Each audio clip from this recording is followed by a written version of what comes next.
Deadlifts are an amazing exercise to do, and there's a lot of variations that you can do to help you strengthen your hips, your glutes, your low back, your hamstrings, and just your entire body. However, some people associate the barbell deadlift with back pain, and I want to talk about that and go over variations and techniques with the barbell deadlift. So when it comes to the barbell deadlift, should you be doing it is a great question. And for me, when it comes to working with my clients, remember I specifically work with adults over 40, most times we're actually not doing a barbell deadlift. And for that reason is because there are a lot of other variations that we can do. We can do kettlebell swings, we can do kettlebell deadlifts, we can do trap bar deadlifts, we can do dumbbell RDLs. The list goes on and on about how we can strengthen the posterior chain and get effective training from it. And for the clients that I do work with that are just really curious to learn more about the barbell deadlift and incorporate it, I definitely do. But it's far and few that I do use that just because, again, there's lots of other variations that are more functional and that do apply the same amount of effect, just different tools. However, I do want to go over the barbell deadlift technique if you're really curious to learn it and just to feel more comfortable doing it without injuring yourself. So when it comes to the barbell deadlift, there's two variations that I like to do, whether it's a sumo or a traditional. So the traditional is also known as conventional, and what you want to do is you want to start with the bar at the shins. I want to go right at hip width apart. I don't want to go too wide yet. I just want to find a neutral stance where my feet are in line with my hips. Now the big thing here is I want to start tall and tight. We want to have a little bend in the knees, and the rest of it goes into the hips, so you're stretching the back side. Now, as you grab the barbell, you want to grab it just slightly outside of your shins. So I like to use my thumbs to give me a good starting point. I grab the bar from this bottom position, I raise my chest up, and I push my feet into the floor to stand tall.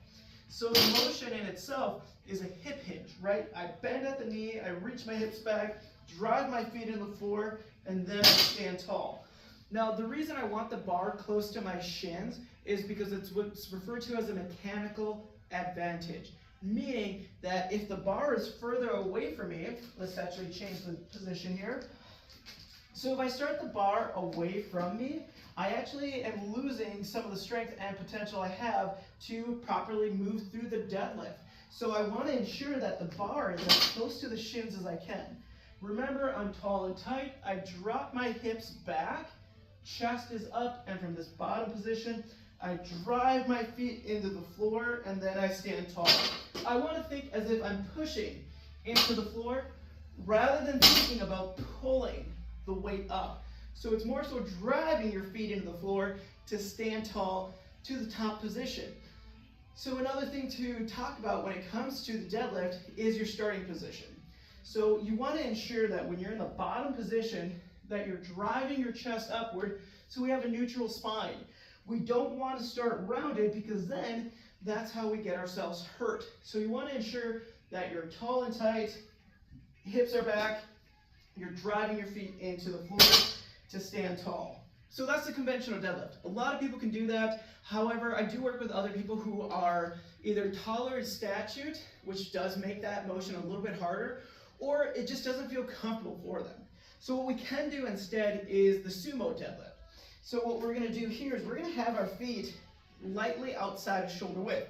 So we're in a wider stance here, and we're also angling our toes outward. So when you're going into this position, it's still a hip hinge. However, we might add in a little bit of a squat towards the bottom. So I have a light bend in my knees. I reach my hips back and drop them down lightly. From this position, torso is up, shin to the bar, drive and stand tall. Now, how we're doing the holding position, rather than going outward, we're actually going inward here.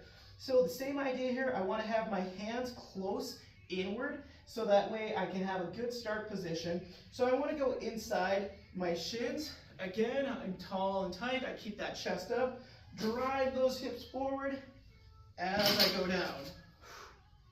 So everything's the same throughout that deadlifting motion. All that's changing is my holding position and my stance. So again, you're going to see the variation of this from a different angle. So when I'm downward, I have that chest up. See how my hips are actually dropped lower than a conventional deadlift? That's intentional. Why? Because I want to sit into the bottom side of my hips and stand tall. So it's not squatting because we're still using the hamstrings and the glutes, and it's a hinging motion. However, we're just lowering the hips down to accommodate for the stance that we're in. So now we know how to do the barbell deadlift. There's two variations.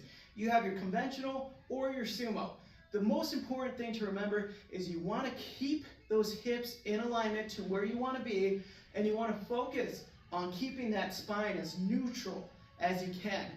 From there, you're driving the feet into the floor, then standing tall. Remember, you're not pulling the weight, you're pushing the weight up from your feet, pressing into the floor while using the glutes and the hamstrings. If you found this video helpful, please share it with a friend, and I'll see you in the next one.